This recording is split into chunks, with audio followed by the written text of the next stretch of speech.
Thank you so much, ladies. I feel extremely fortunate that I'm sitting in your company. And like I said, so many girls watching this show today want to hear your story. They want to know because they want to be like you when they grow up. So whatever questions I ask you, I want all three of you to answer and share your story and how it was while you were growing up. Firstly, did you always want to be in the forces because you are the first from your family to be a part of the forces, and how has the experience been like for all these years of service? Good evening. I think the experience has been really tremendous, terrific, and exhilarating. I was in class 6th when it happened, that eureka moment. I realized that I want to be the pilot and own the sky. We were having a class discussion on the meaning of names. My name is Vyomika. Vyom means the sky, so I told so. So somebody from the back of the class, she shouted, "So you own the sky, you're Vyomika." That day, my class teacher said, yes, I think she'll own the sky, and I owned that idea, and since that day, I wanted to be a pilot. Yes, as I grew up till, this was 1991 or 2. At that time, there were no pilots coming into the Air Force, and the only place I knew that time, pilots are only in the Air Force. I used to, later on, as growing up, school time, I went through the employment news where all the advertisements would come. And I was a little disheartened, rather very sad, unmarried male candidates only. Then later on, when I graduated, I did engineering. Final year in engineering, I got to know, yes, you can get it through UPSC. Then I applied for SSB, and then that moment happened when I was later awarded the wings, and I became a helicopter pilot. And since then, I think I've never looked back. It's a roller coaster of experience, especially being a helicopter pilot.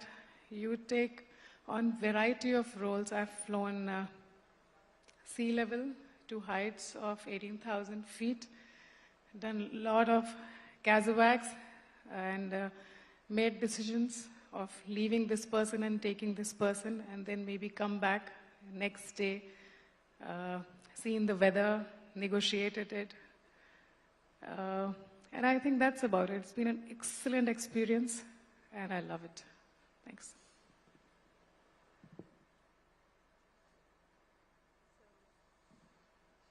Hello? Sorry. So good evening, everyone.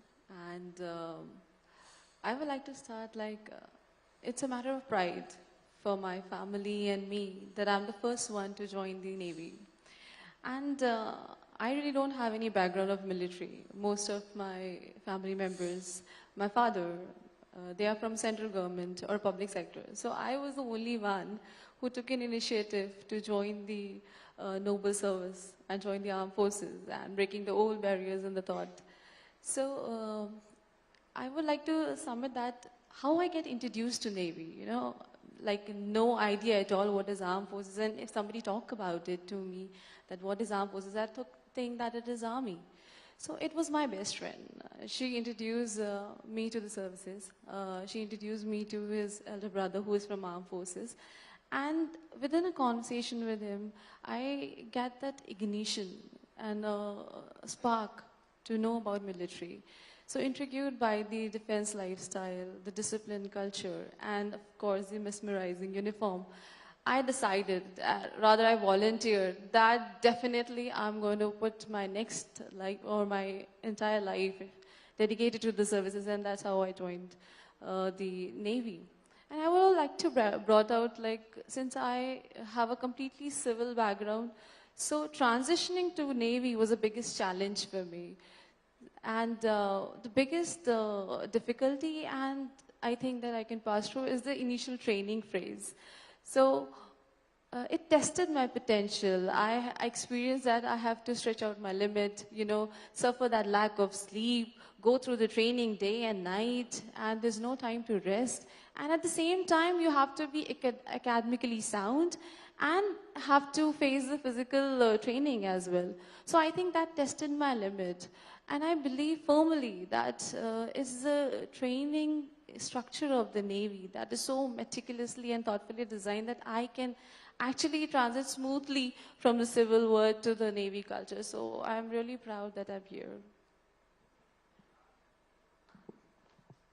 A warm good evening to all of you. I'm audible? Yes. Yeah. A warm good evening to all of you. So, as you said, the first one in the army, I don't think it's a great deal because there are women far and few. By default, you become the first one in the family or the first woman in the family to join the armed forces. The motivation for me was the uniform itself. It was the charm of the uniform. I really liked men in uniform. I mean, there was a different aura about them.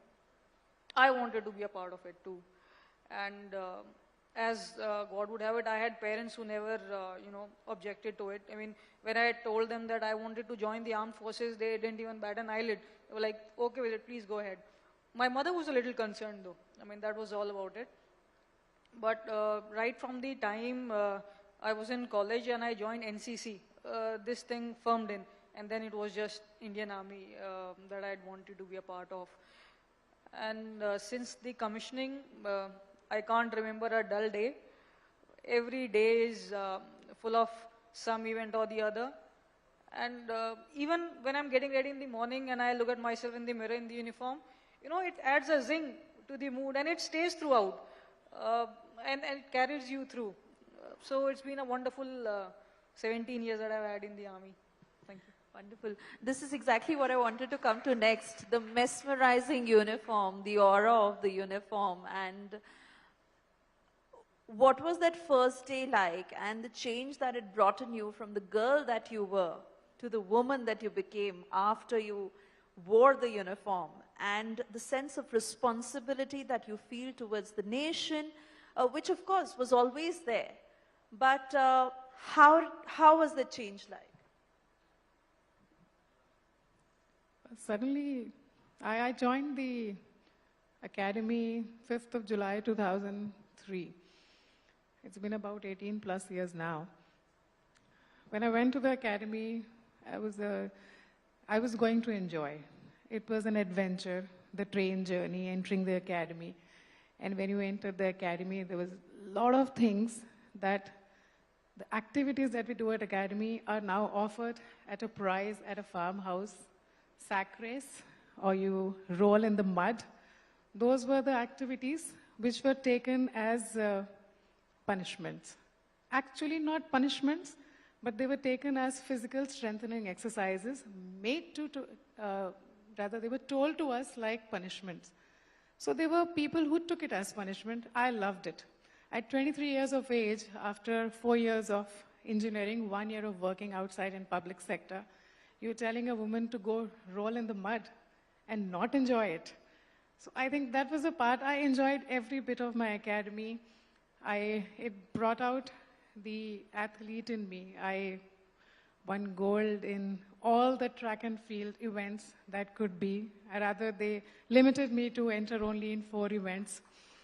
And coming from you, thank you, ma'am. And then you realize there's so much power in you. And that you could only make out when you do it. And I think that's what uniform gave me. It gave me a lot of confidence of doing things that nobody imagines that you can do. You can climb the rope only with those 2 hands. You can lift your weight with those 2 hands. Yes, you can do a cartwheel at 40 years of age also. So I think that is what is there. And with this strength, not only physically, it is mental strength that you gain at academy. There you are pushed to so much corners.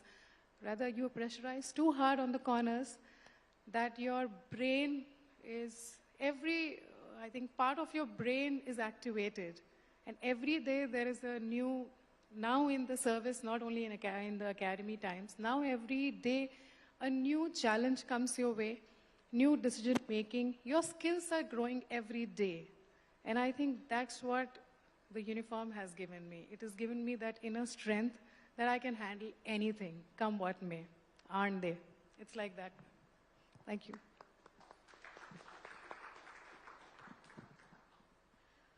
Talking about what I was and what I am now, I think it's a phase shift. It's the other side of the mirror. I never knew that I have those capabilities in me, which I realized after getting trained from the services. So I tell you one instance. Then when I was in a college, and in a college there was some sports meet as a part of the annual function. So none of my friends took me in the kho-kho part or a sack race or anything because then I'm pathetic. That is the word I can actually count on. So after joining the academy and stretching out myself, realizing that I have this thing in me, and why couldn't I see that? Because maybe I never had exposure. I underestimated me. So that changed me. Today I'm a fitter, smarter, a person. I'm a leader. That proud that you hold when you call yourself a leader, you're leading the men. It itself is a different level of satisfaction you're going to. And the spark that you see in the young children when they see you donning this uniform is something unmatchable too. So I would like to say that Navy or the armed forces gives you the way of life. At the end of the day, you're confident, you are ready to take on any challenges that comes to you, and they give you so much of a training and so much of exposure that you mastered in almost every aspect. They've been not just giving you the task, but at the same time they're training you for the task at every scale, at every levels. So yes, it is like that. So, Suesha, for me, it was not much of a physical difference because before I joined army, I was playing basketball nationals and all. So physically, I found it quite easy.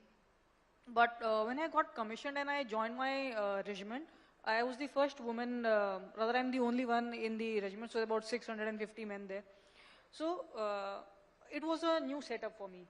And then you had people almost double your age waiting for your orders. So it strikes you, and then it's a certain sense of responsibility that comes in, because what you're going to tell them next probably, would be the difference between their life and death. So you feel quite responsible for them because they're actually looking forward to you.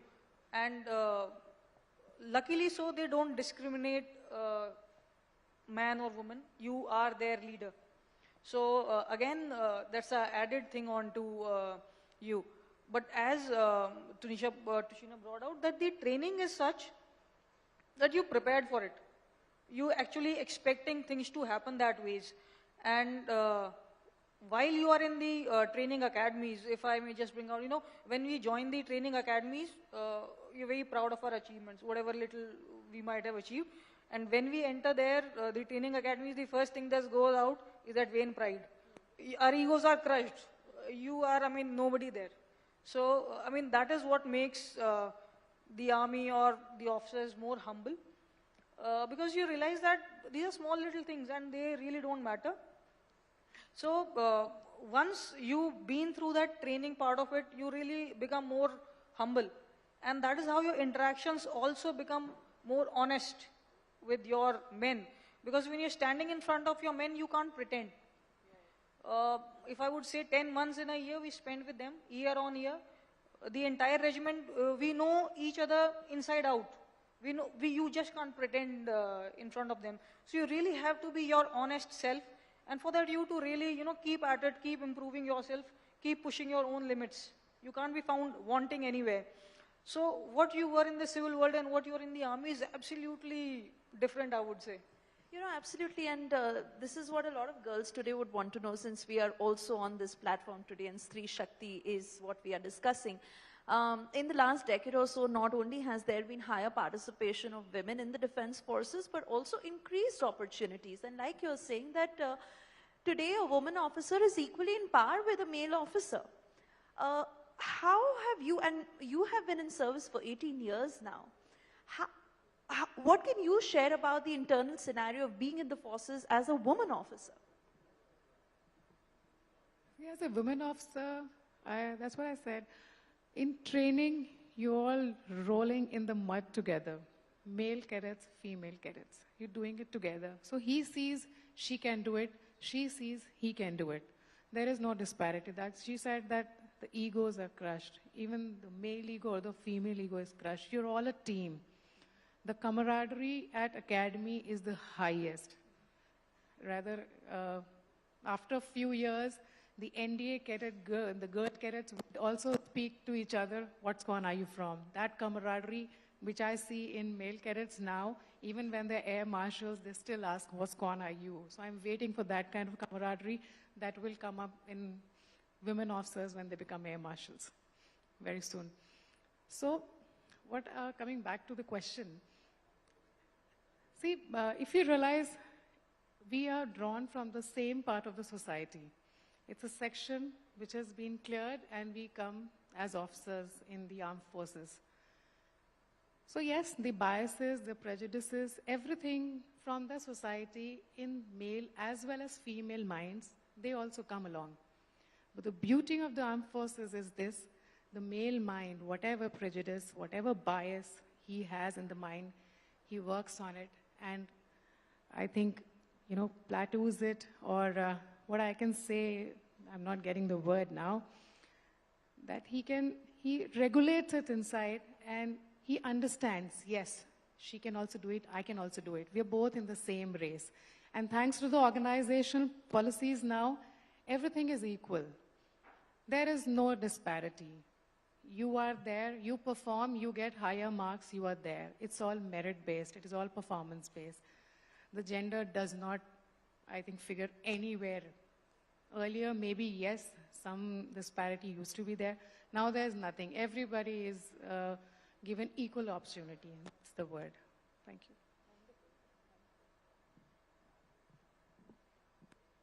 As ma'am rightly brought out, that right from the day we start the training, we are training shoulder to shoulder with our male counterparts. So this term of, male and female really don't exist now. There might be some old times when there were less percentage of women in the services and a larger part of it's the male. That time maybe there were challenges, but now when I personally comment on it, when I joined the services, I feel it really comfortable. I never had this, I never made feel like that I'm a woman or I am a different entity altogether. Nothing like that. And we were given equal opportunities. If you see the level of opportunities, the intake of the women, right from the officers to the Agniveers, all the branches, all the sections are open. It's just one has to volunteer, merit it out, qualify, and prove the worth. So there is no partiality or any distinguishing between anyone. And it's very comfortable. I think it's a more secure environment to, and the best service to put into, because it gives you a way of life. It's make you a smarter person and a responsible person as altogether. So Yesha, if you're asking this question, that are you treated like women in the armed forces, that's a wrong question. I mean, there's no. I was only asking what your experience is like, and rather, to dispel any myths that exist in the society today, vis-a-vis the forces or vis-a-vis the whole man-woman disparity, if it does. So rather, I mean, for someone who's on the inside, can dispel those myths. Yeah, I will take this opportunity, as ma'am also brought out and Thakur said, that you are, given equal opportunities and you are equally tasked. There is no, girl treatment or woman treatment to you. So you will have your equal tasks as depending on your rank or your appointment, and there is no, leeway given to you because of your gender. Yes. So it's all the same. It's all the same for the officers, I will say, because that is how it is in the armed forces. Yeah, and that I say is the beauty and the power of our forces. But like I said, we've been interacting with women across various sections through this day. And to really understand the challenges they face, especially when it comes to a working woman. Now, be it a woman in the corporate sector, someone like you who's in the defense forces, an entrepreneur, a businesswoman, but it eventually, and through these conversations, I've realized that it eventually boils down to a woman being asked, how do you manage your personal life and your work? Do you face challenges at your work because you have to look after your family? And those very many gender stereotypes that are attached in one sense. Do you also feel the same? And I do want to ask you this question, especially of, the challenges as a working officer in terms of, moving to, changing cities every 3 years, etc., etc. So in that sense, how do you also balance a family life? See, I think everybody is juggling through it. Even my husband has been juggling through it, family work. But yes, see, the role of a mother of a woman or a woman in the house, yes, she is the one who thinks about the nourishment after the child is born. Yes, only she can give that kind of the care that is required for the young baby that time, yes. But the support is always there, the support of your husband, your families. And there have been times when I have taken off and I have into the weather sometimes and then not been able to come back the same day. 3 days my aircraft is stuck somewhere and my daughter had been taken care of by my neighbors.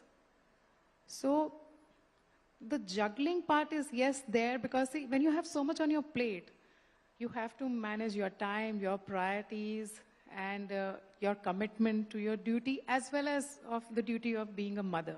Yes.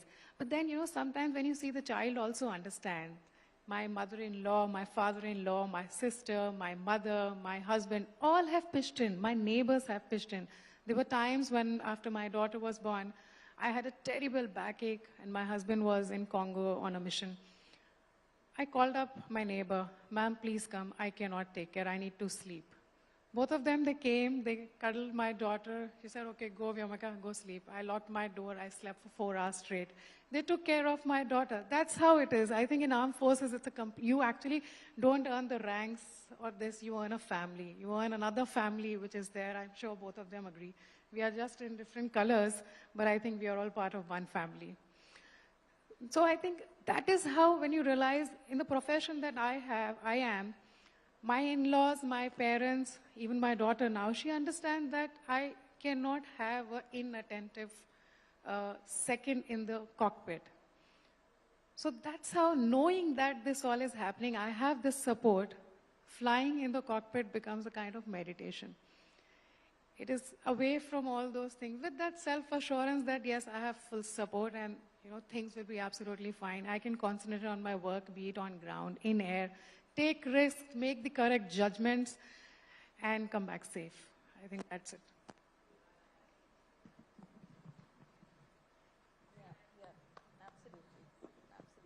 So coming to the challenges that you're asking for, so I'll give my personal views to it. So as ma'am rightly brought out, we are mothers.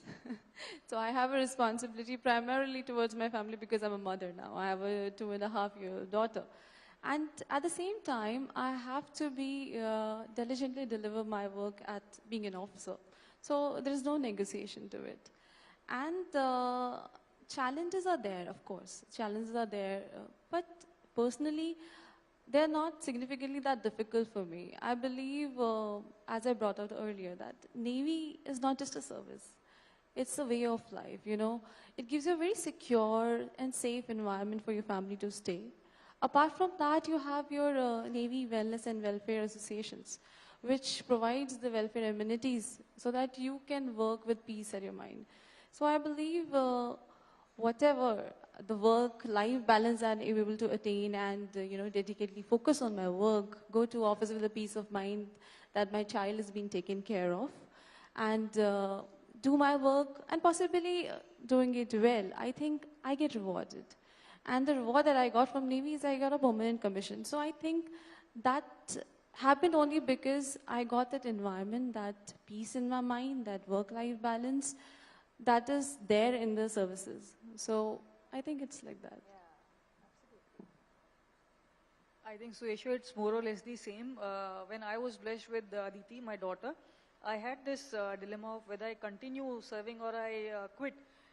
But I was on maternity leave and the soldier in me actually grew restless. So I knew I will have to continue because if I have to have a happy family, I have to be happy myself. And for the soldier in me to be happy, I had to continue soldiering. So I wanted to continue, but it couldn't have been possible without my family and my organization support. I would say before Aditi was born, Army was the priority one in my life. And once Aditi came in my life, it's a daily fight, I would say. Not that it's been settled, it's a daily fight. And, the love for her just can't let us slip to the second pedestal in priority. So it's just balancing sometime this side and sometime the profession. But I'm really thankful to the organization, the way it supported, and my family. I mean, my family really supported me to continue my passion, and my organization really helped me take care of Aditi as well as I wanted to. Wonderful, wonderful. Would you believe that, especially when it comes to ideas around gender neutrality, that has of course changed, and with the internet and with the access to information and the day and age that we are living in, and the successful careers that all of you have, all three of you are mothers, will this in any way change the style of upbringing for you as a mother, to what you teach your child vis-a-vis how you have been raised and the background that you had?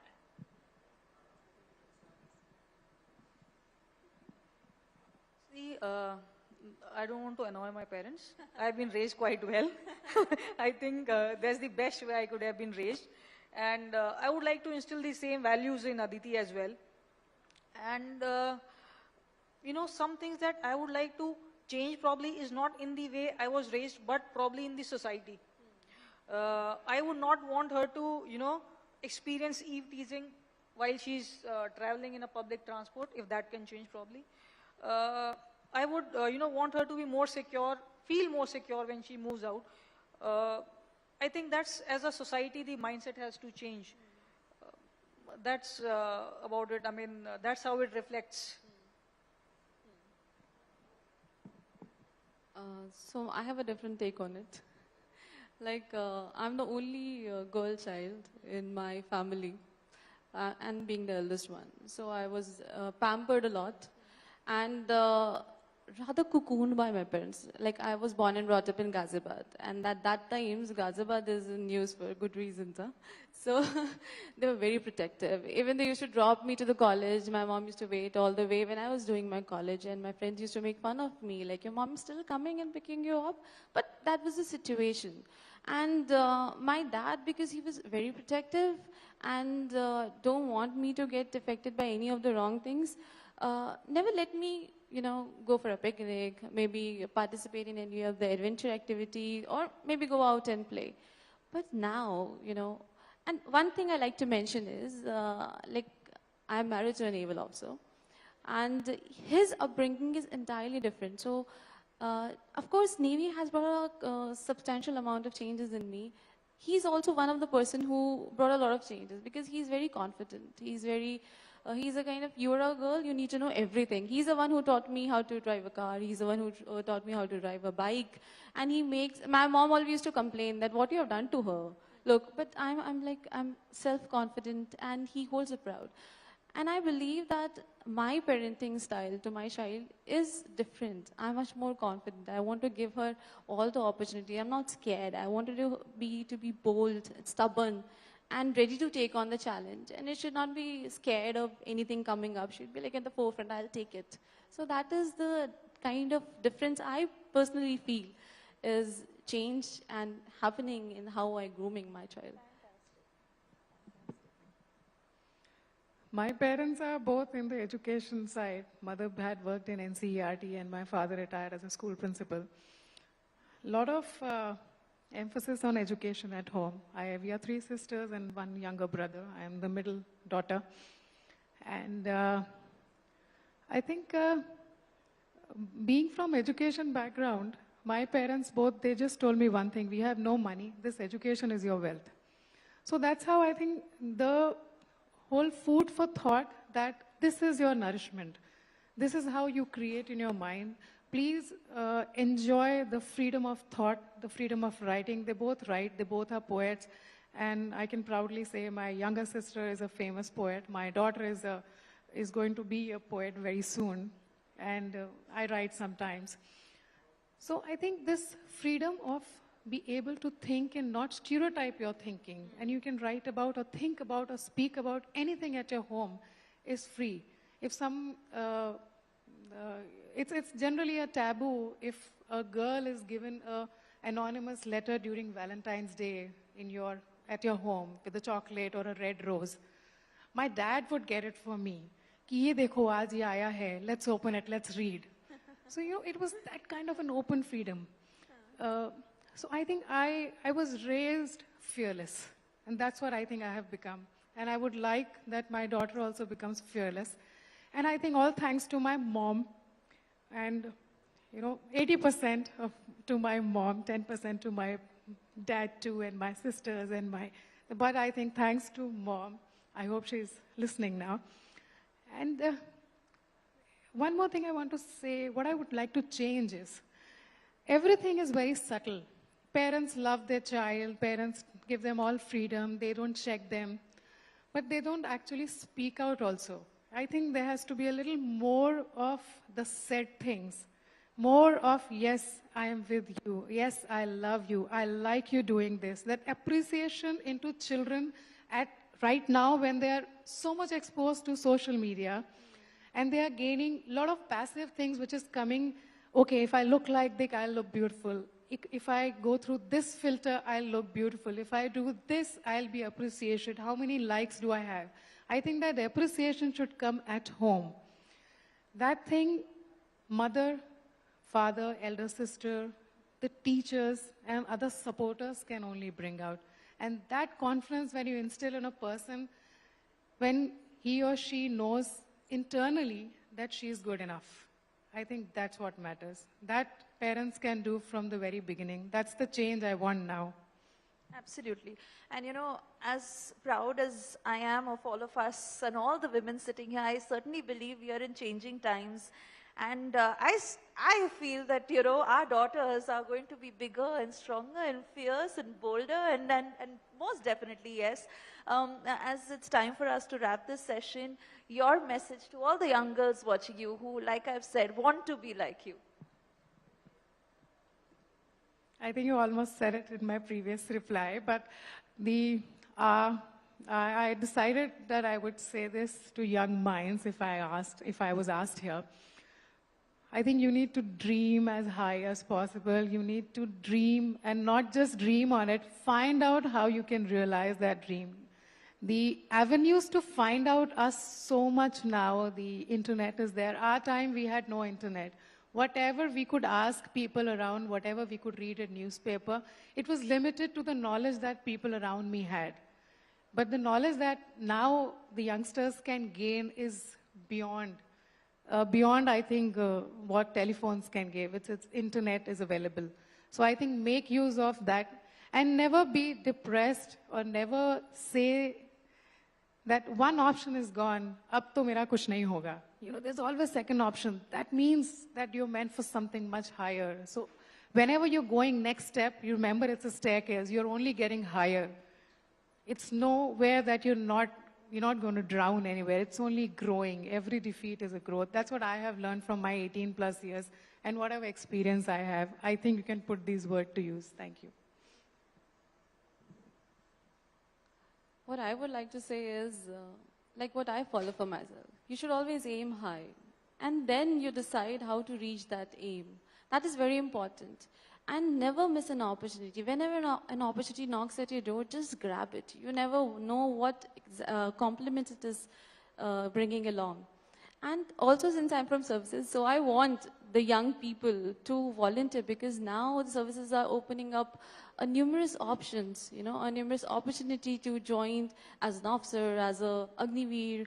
And I just wanted to echo the message of my present CNS that do your job, but do it well. So that's how I want to summarize it.